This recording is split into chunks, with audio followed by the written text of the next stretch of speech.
अस्सलाम वालेकुम जी। आज के वीडियो में हम ये जानेंगे कि मार्केट कैपिटलाइजेशन क्या होती है, दूसरा फ्री फ्लोटिंग शेयर्स क्या होते हैं। तो जैसा कि आपको टॉपिक से पता चल गया होगा कि आज की video more of a directed towards beginners है जो कि स्टॉक एक्सचेंज पे इन्वेस्टमेंट वगैरह स्टार्ट कर रहे हैं, क्योंकि पुराने लोगों को तो ये चीज़ें ज़ाहिर है पता होती हैं। तो सबसे पहले देख लेते हैं फ्री फ्लोटिंग शेयर्स, क्योंकि ये आगे फिर हमें मार्केट कैपिटलाइजेशन में काम आएगी ये नॉलेज। जब भी कोई कंपनी अपने आप को स्टॉक एक्सचेंज पे लिस्ट कर रही होती है तो वो अपनी जो टोटल वर्थ है उसको ज़ाहिर शेयर्स में डिवाइड करते हैं, क्योंकि वो फिर शेयर्स उन्होंने स्टॉक एक्सचेंज पे ऑफ़र करने होते हैं through initial public offering, IPO उसको कहते हैं। मसलन अगर कंपनी की टोटल वर्थ समझ रहे हैं कि 1 अरब रुपया है, तो उसकी वो मसलन अगर 100 रुपये का भी शेयर कर लें तो वो तकरीबन 1 करोड़ शेयर्स बनेंगे जो कि वो ऑफ़र करेंगे। उसमें से कुछ हिस्सा जो है वो स्टॉक एक्सचेंज पे ऑफ़र करेंगे। अब ज़ाहिर है वो उसमें से एक ख़ास हिस्सा अपने पास रखते हैं और फिर नंबर ऑफ़ शेयर्स उसमें से मसलन 30% वो स्टॉक एक्सचेंज पे ऑफ़र कर देते हैं।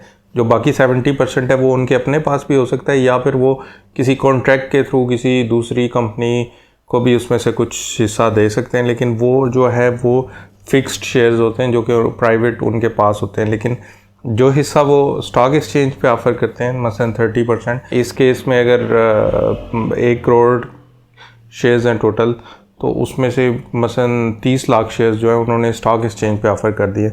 अब वो कोई भी रिटेल इन्वेस्टर्स मेरे जैसे आप जैसे परचेज़ कर सकते हैं शुरू में, या उनको शुरू में सब्सक्राइब कर सकते हैं, और जब उनको मिल जाएंगे फिर वो स्टॉक एक्सचेंज पे फ्रीली एक दूसरे को सेल कर सकते हैं। तो जो हिस्सा किसी भी कंपनी का स्टॉक एक्सचेंज पे लिस्ट हो जाता है और जितने नंबर ऑफ़ शेयर्स उसमें अवेलेबल होते हैं वो फिर फ्री फ्लोटिंग शेयर्स होते हैं। यानी कि कंपनी ने 70% शेयर्स अपने पास रख लिए, 70% स्टेक कंपनी का जो है वो उनके अपने पास है, ओनर्स के पास या उनके प्राइवेट पार्टनर्स जो भी हैं, और उसमें से 30% स्टेक जो कि उन्होंने स्टॉक एक्सचेंज पे ऑफ़र कर दी है मसलन 30 लाख शेयर्स, तो वो वाले जो है वो फ्री फ्लोटिंग शेयर्स उनको कहते हैं।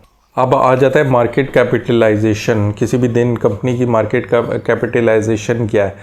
तो कैपिटलाइजेशन उसकी टोटल करंट वर्थ को कहते हैं। मसलन एक कंपनी है, उसके इसी तरह 1 करोड़ शेयर्स थे, तो इसमें जो है वो सारे शेयर्स इंक्लूड होते हैं। उन्होंने जो जितने फ्री फ्लोटिंग है और जितने का ओनर्स के पास हैं सारे शेयर्स को मिला के, और उनकी जो करंट आज की स्टॉक एक्सचेंज पे प्राइस चल रही है, मसलन 68 रुपीज़ एक कंपनी के शेयर की प्राइस चल रही है, और total number of shares 1 crore है, 10 मिलियन। तो उनको जब 68 से मल्टीप्लाई करेंगे तो हमारे पास नंबर आ जाएगा 68 करोड़।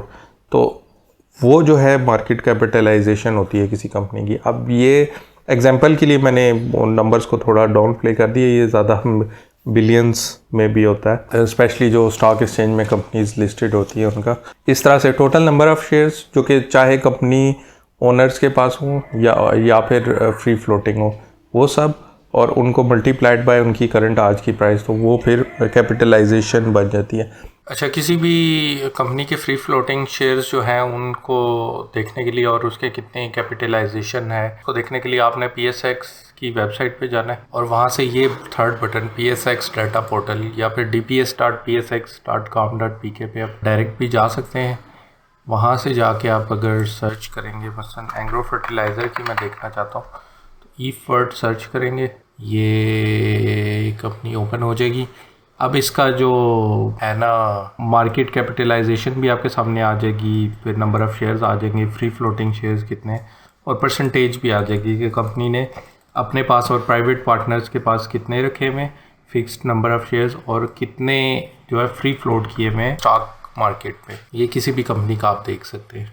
इवन आप अगर यहाँ पे सीधा ई-फर्ट PSX करके डायरेक्ट सर्च करेंगे ना, तो वो ज़्यादा बेहतर है। वहाँ से क्लिक करके आप डायरेक्टली इस पेज पे आएंगे और यहाँ से आप इसकी total number of shares, free floating number of shares, और फिर ये टोटल को जब मल्टीप्लाई करते हैं हम इसकी प्राइस से, तो फिर ये हमारे पास मार्केट कैपिटलाइजेशन आ जाती है।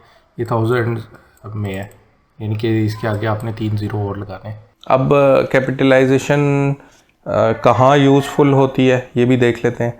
तो जब आपने मल्टीपल कंपनीज़ को आपस में कंपेयर करना हो तो कैपिटलाइजेशन उस टाइम पे बड़ा काम आ सकती है। जैसे इंडेक्सेस फॉर्म किए जाते हैं स्टॉक एक्सचेंज पे के KSE 100 इंडेक्स, KSE 100 इंडेक्स है जो भी पाकिस्तान स्टॉक एक्सचेंज पे सबसे बड़ी 100 कंपनीज़ हैं उनका एक इंडेक्स है। इस लिस्ट में जो कंपनीज़ हैं वो हर कुछ अरसे बाद अपडेट ज़रूर होती हैं, तो वो कैपिटलाइजेशन की बेस पे होती है। तो कैपिटलाइजेशन ये बताती है कि इस टाइम पे पाकिस्तान स्टॉक एक्सचेंज में सबसे बड़ी कंपनीज़ कौन सी हैं, तो या किसी भी स्टॉक एक्सचेंज में, तो ये कंपनीज़ वगैरह को आपस में कंपेयर करने के लिए, या फिर जिस तरह एक और KMI 30 इंडेक्स है, यानी कि जो शरिया कंप्लाइंट कंपनीज़ हैं पाकिस्तान स्टॉक एक्सचेंज में, उसमें सबसे बड़ी 30 कंपनीज़ जो हैं, तो उन 30 को ज़ाहिर है उनकी लिस्ट बनाने के लिए कोई तो क्राइटेरिया होगा, तो वो फिर मार्केट कैपिटलाइजेशन से पता चल जाता है कि कौन सी बड़ी कंपनी है। अब एक कोई बहुत बड़ी कंपनी है पाकिस्तान स्टॉक एक्सचेंज की और वो मुसलसल नुकसान किए जा रही है, तो ज़ाहिर है उसकी जो शेयर प्राइस है आहिस्ता आहिस्ता आहिस्ता नीचे जाती जाएगी। तो जब वो नीचे जाती जाएगी तो एक टाइम ये आएगा कि जब उसके मल्टीप्लाई करेंगे हम नंबर ऑफ़ शेयर्स पे और प्राइस पे, तो वो उसकी जो ओवरऑल वर्थ है वो काफ़ी कम नज़र आएगी, या काफ़ी मार्केट कैपिटलाइजेशन काफ़ी कम नज़र आएगी। तो इस तरह वो जो पाकिस्तान स्टॉक एक्सचेंज के बड़े इंडेक्सेस हैं उससे भी निकल जाएगी। और साथ साथ जो इंडेक्स फंड्स हैं जिन्होंने जो मसलन ये किया हुआ है कि एक ट्रैक कर रहा है KSE 100 इंडेक्स को, एक इंडेक्स फंड, और उन्हें ज़ाहिर टॉप कंपनीज ही रखनी होती हैं, तो वो ऑटोमेटिकली अपनी लिस्ट में से अपने उसके शेयर्स बेच के तो उसको रिप्लेस कर लेंगे किसी बड़ी अच्छी कंपनी से जो कि फ़ायदा करिए और जो कि आहिस्ता आहिस्ता ऊपर ही जाएगी। इस तरह ये कैपिटलाइजेशन ओवरऑल जो वर्थ होती है कंपनी की करंट प्राइस के मुताबिक, उसको मार्केट कैपिटलाइजेशन कहते हैं। तो ये तो एक बेसिक वीडियो थी, लेकिन बाकी वैसे हम पाकिस्तान स्टॉक एक्सचेंज के बारे में, म्यूचुअल फंड्स के बारे में और पर्सनल फाइनेंस वगैरह के बारे में मैं वीडियोस बनाता रहता हूँ, तो उनको देखने के लिए चैनल सब्सक्राइब कर लें आप। तो मिलते हैं अगली वीडियो में इंशाल्लाह।